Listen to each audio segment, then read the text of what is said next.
সাবেক পরিকল্পনা মন্ত্রী ও সুনামগঞ্জ ৩ আসনের সাবেক সংসদ সদস্য এম এ মান্নানকে গ্রেপ্তার করেছে পুলিশ।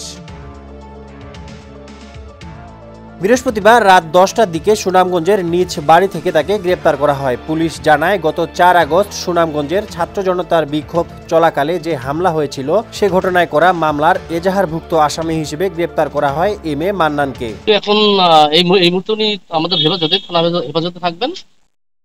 আমরা যেটা আইনের যে পরিধি আছে সে পরিধির মধ্যে থেকে ওনাকে আমরা কোর্টে আমরা ওনার বাসভবনে ছিল, আমরা জানতে পারলাম যে উনি বাসভবনে এসেছেন।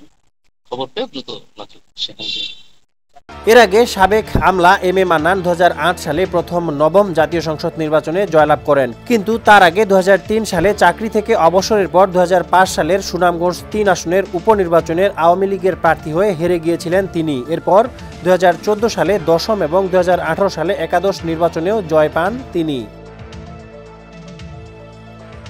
২০১৪ সালের শুরুতে তাকে পরিকল্পনা মন্ত্রণালয়ের প্রতিমন্ত্রীর দায়িত্ব দেন তৎকালীন প্রধানমন্ত্রী শেখ হাসিনা।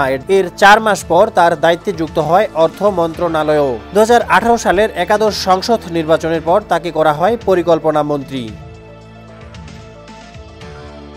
তিনি টানা চতুর্থবার সংসদ সদস্য হন ২০২৪ সালের ৭ জানুয়ারিতে দ্বাদশ সংসদ নির্বাচনে। তবে এ মেয়াদে মন্ত্রিসভায় রাখা হয়নি মান্নানকে, তবে পরিকল্পনা মন্ত্রণালয় সম্পর্কিত সংসদীয় স্থায়ী কমিটির চেয়ারম্যান করা হয় তাকে।